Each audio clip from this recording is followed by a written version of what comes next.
มื่อนี้สิมาตัดมะกล้วยสุกกับเครือตัดปี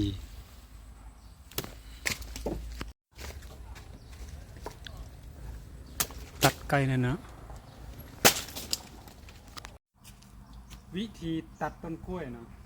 ถ้ากรณีเรามีคนคนเดียวเราต้องสังเกตว่าน้ำหนักของต้นกล้วยตัวนี้มันเนื่องมาทางนี้เนาะแต่ว่าเป้าหมายเขามันให้มันหักมาทางนี้ดังนั้นเขาต้องตัดอยู่ขนาดตัดอยู่มุมนี้เนาะแต่นี่เป็นรัศมีเนาะของวงมนมันจะทุบลงดินเลยเนาะเราตัดอยู่มุมนี้เนาะเวลามันหักลงมามันก็จะ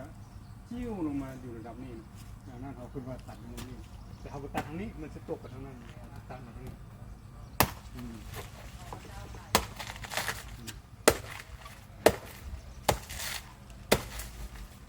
ค่อยๆนะให้มันโป่งลงเท่าน้อยหน่อยต้นมันซีมันชาไปทางนั้นแหละเขาก็เลยแตกทางนี้ให้มันมีแนวโน้มมาทางนี้เวลามันหักลงแล้วมันก็เป็นไปที่ลงมา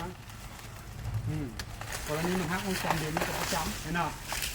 โอเคป่ะหลังจากนั้นเราก็เช็ด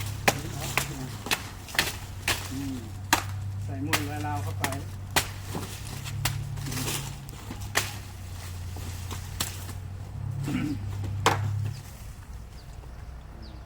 เอามุ้งกัน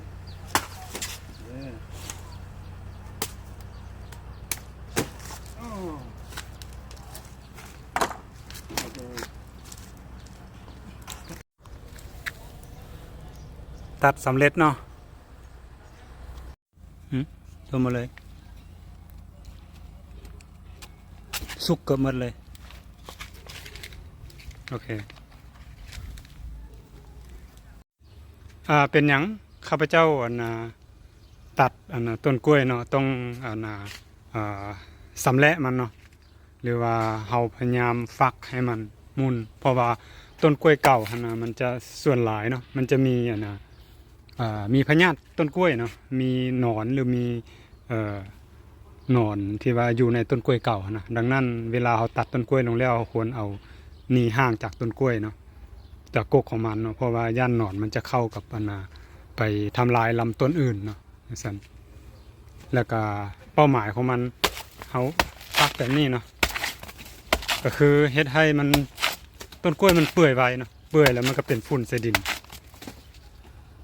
ต่อกล้วยที่ถึกตัดเนาะเราบ่ควรให้มันตัดเพียงแบบนี้เนาะเราต้องตัดเงียบเนาะเราต้องซีนให้มันเงียบแบบนี้เพื่อบ่ให้น้ำห้องแล้วมันจะเป็นเปื่อยเนาะจะมีหนอนนี่อย่าง